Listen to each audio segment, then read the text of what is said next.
Bienvenido a la meditación número 168 de la serie Siguiendo las huellas de Jesús de Nazaret. Hoy es la meditación que corresponde al sábado 16 de agosto. Nuestra lectura bíblica para hoy es en Marcos 11, 12 al 26 y Jeremías 7, 1 al 11. Yo soy Rafael Pola y todos sean muy bienvenidos.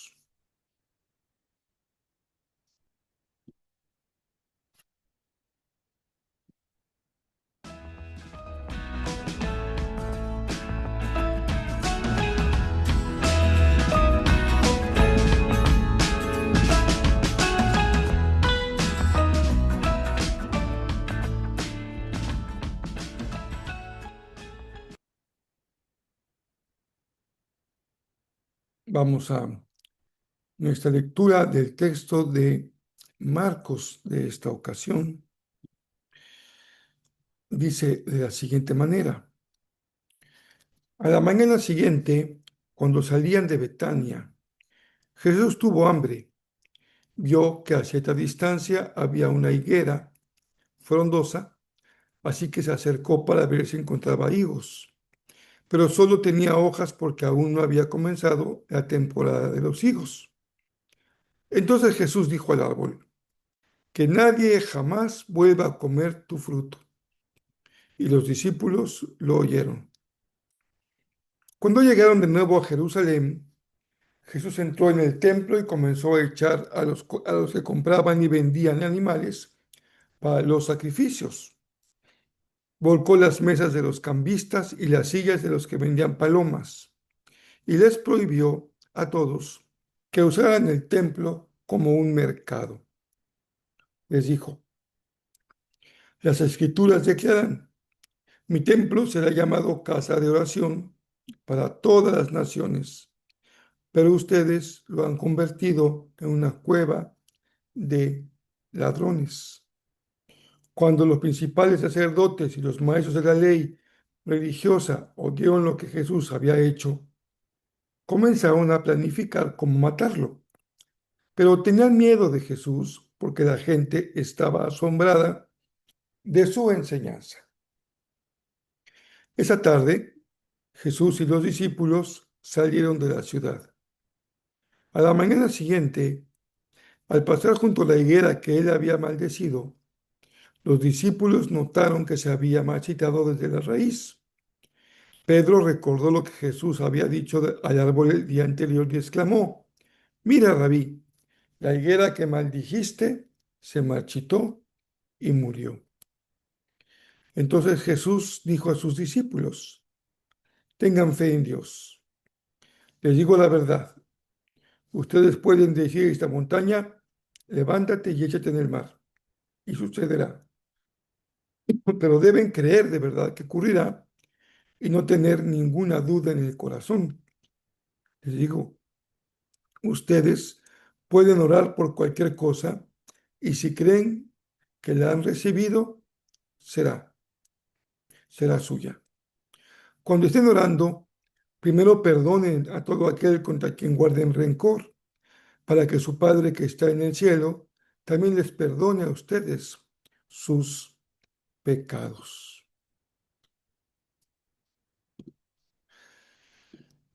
Pues como ustedes pueden observar, estamos ahora en el texto de, de Marcos, compartiendo el evento en el templo.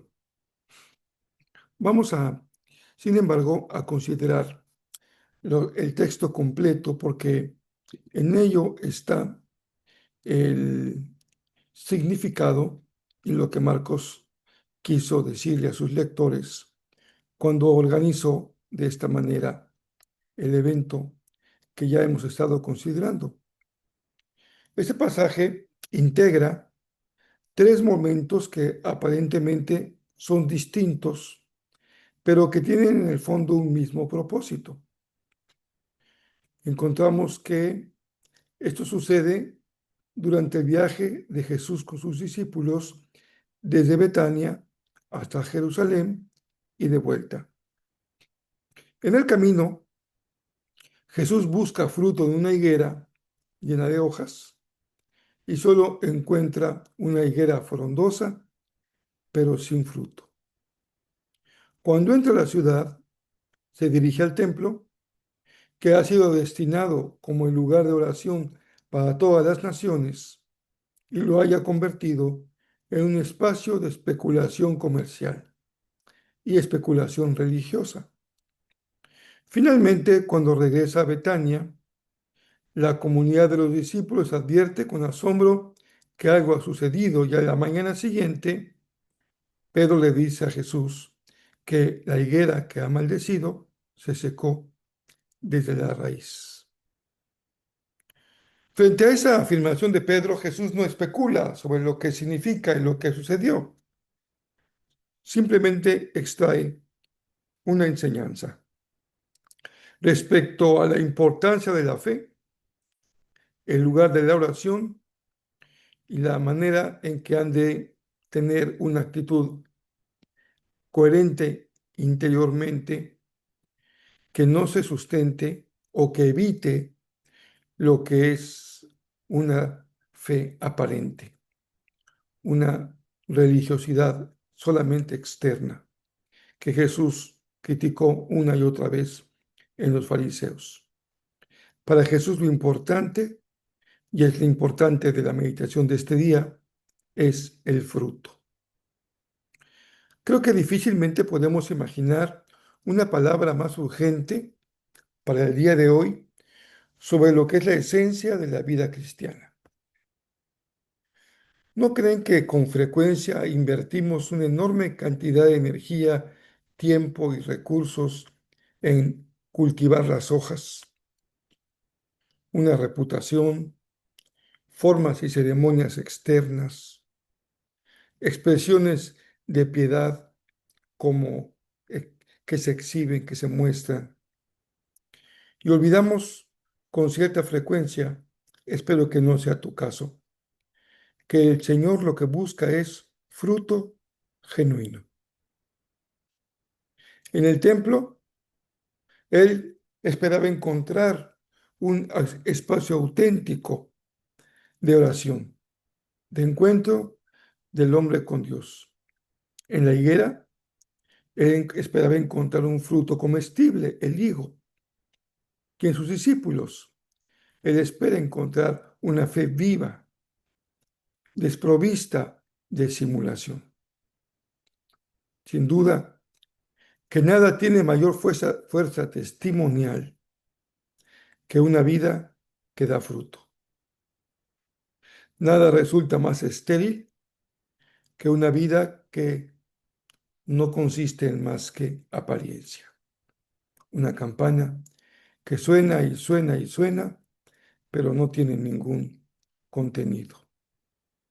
Y si en algunas circunstancias el contenido se refiere a una solidez en el pensamiento, en el conocimiento, en este caso se trata de una vida realmente piadosa, una fe que se expresa como estilo de vida coherente, en donde el valor de la autenticidad es un valor superior. Como me he referido ya en otras ocasiones a nuestra cultura contemporánea, el tiempo de hoy hacen que las cosas caminen por dinámicas hipervisibles, de una gran visibilidad. Las redes sociales constantemente empujan a la construcción de personajes, desde los niños en la secundaria, en la prepa, que decide la universidad, ya de profesionales que dedican mucho tiempo a construir en sus redes sociales un personaje. Hace años, lo recuerdo ahora justamente por esa situación de apariencia a la que Jesús se refiere en la higuera. Hace años llegó a mis manos un libro muy interesante que en su tiempo fue un libro de cierta vanguardia. Se llamaba, se sigue llamando Detrás de las Máscaras. El autor es de apellido Oates y él escribió sobre este libro respecto al tema desórdenes de la personalidad y conducta religiosa. Su tesis, su idea es que, si bien hay un aspecto positivo de la religión, cuando ésta está orientada a integrar a la humanidad, a integrar al ser humano, también es lamentable que en ocasiones las estructuras religiosas como el templo, los lenguajes religiosos como los que Jesús escucha de los fariseos y saduceos, y los dogmas, en muchos casos que son verdades humanas llevadas a lugares donde no debieran de ser consideradas, lo que están buscando son instrumentalizar a las personas, colocándoles un disfraz sagrado, como un hábito religioso o una máscara, con el propósito de que a través de esa máscara o ese hábito religioso, usando aquí una metáfora de lo que se visten los monjes o las monjas, se encubren severos trastornos de la personalidad. ¿Qué hay detrás de esa máscara? ¿Qué hay detrás de ese hábito? Y en nuestro contexto más cercano, más inmediato, tiene que ver con un lenguaje religioso que las más de las veces no es más que aparente. A través de este mecanismo de disfraz, afecciones profundamente severas como pueden ser el narcisismo, la neurosis, la paranoia o el histrionismo, se quedan inmunizadas contra la crítica, o sea, se protegen de la crítica al justificarse bajo la fachada de un celo divino, como el fanático, de una gran escrupulosidad doctrinal, el que está siempre defendiendo la sana doctrina, y esa sana doctrina no es más que la que él considera que es sana doctrina, o el que vive en un permanente combate espiritual con Satanás y los demonios y las instituciones y la gente. Vean qué importante es el texto de hoy y qué tan atinada es la palabra para el contexto en el que, en el que vivimos de hipervisibilización. Su idea principal es que hay que poner una alerta, un foco rojo, sobre los riesgos de darle un cariz espiritual a lo que es una enfermedad emocional. Y exige que tanto los que se dedican a la ciencia de la conducta humana como a quienes estamos en el servicio ministerial tengamos la capacidad de discernir en dónde hay una fe genuina o de una fe como un mecanismo de defensa disfuncional. De aquí se desprende la gran importancia de que todos los que hoy estamos en el servicio de la obra de Dios, tratando con personas, tengamos un mínimo de capacitación en el aspecto de la conducta humana. Es hoy una materia, una herramienta que no podemos ignorar ni desconocer. Esto que hemos llamado el histrionismo, como aquel que desempeña un papel religioso contemporáneo, encuentra un hábitat natural, un lugar de vida natural, que es la cultura digital y las redes sociales. Allí encontramos todo tipo de expresiones de enfermedades profundamente severas y preocupantes. Se transforma la fe en un espectáculo y en pura apariencia. En esta dinámica en la que vivimos hoy, la sobriedad de una fe sencilla y el examen interior auténtico dan lugar a una piedad que no es más que una representación.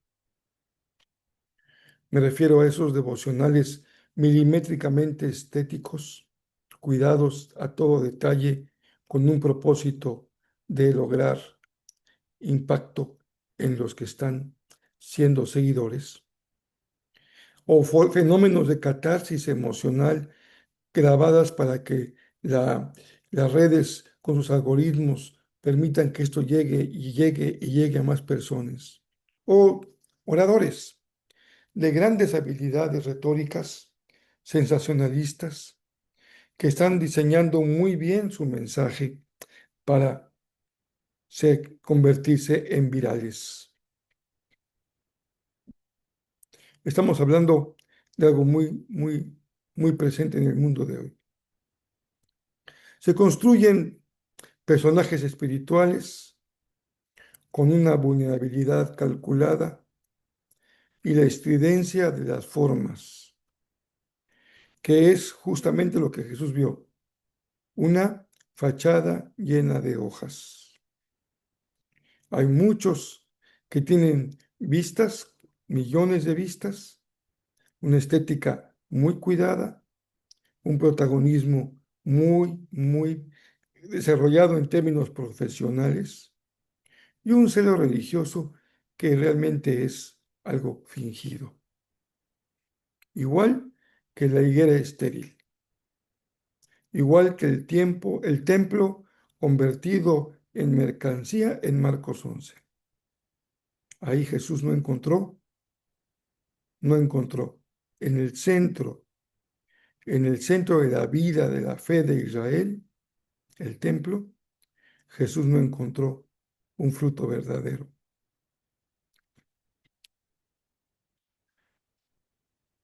Todo aquel que es parte de este show religioso de hoy se cubre de cualquier rendición de cuentas cuando siente que todo mundo que hace alguna opinión respecto a su desempeño lo está atacando y es una persecución espiritual. Y no es más que un círculo vicioso en donde una y otra vez se refuerza la misma idea enfermiza.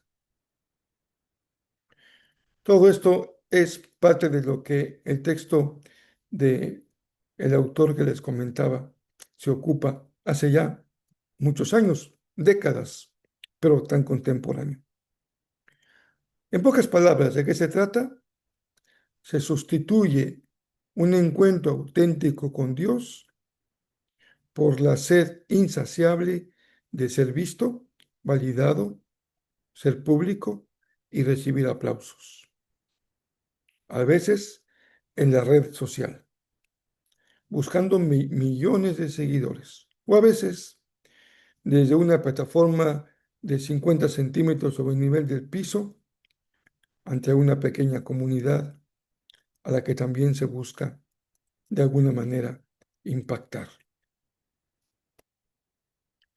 Pero fíjense que esto estaba muy claro desde la época de el profeta Jeremías. El texto también no es tan pequeño como otras veces, pero vale la pena leerlo. El Señor le dio otro mensaje a Jeremías diciendo: Vete a la entrada del templo del Señor y dale el siguiente mensaje al pueblo. Oh Judá, escucha este mensaje del Señor. Escúchenlo todos ustedes que aquí adoran al Señor. Esto dice el Señor de los ejércitos celestiales, Dios de Israel. Incluso ahora, si abandonan sus malos caminos, les permitiré quedarse en su propia tierra. Pero no se dejen engañar por los que les prometen seguridad, simplemente porque aquí está el templo del Señor. Ellos repiten, el templo del Señor está aquí, el templo del Señor está aquí. Pero seré misericordioso únicamente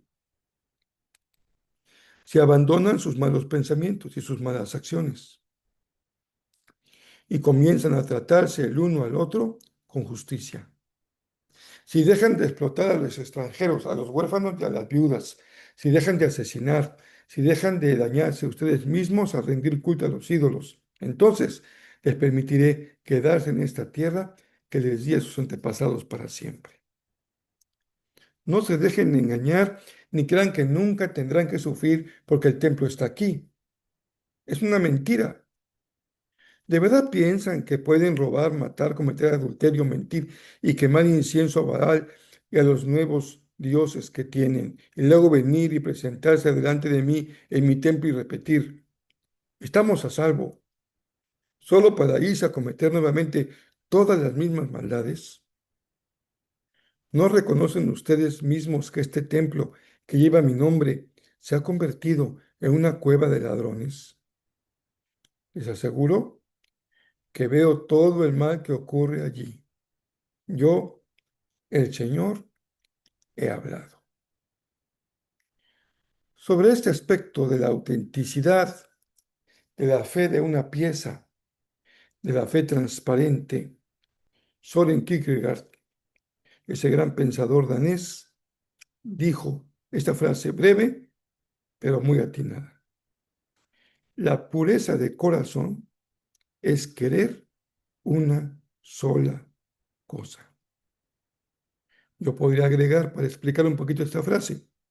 Si hay dobles intenciones, siempre hay un corazón impuro.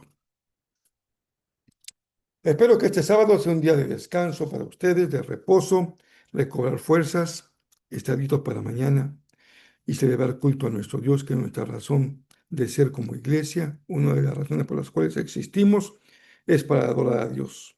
La segunda, para la cual existimos, es para alcanzar a aquellos que no han creído. Y la tercera razón para la cual existimos es para edificar un pueblo, una familia espiritual que sea agradable a los ojos de Dios. Que tengan un día entonces muy bendecido.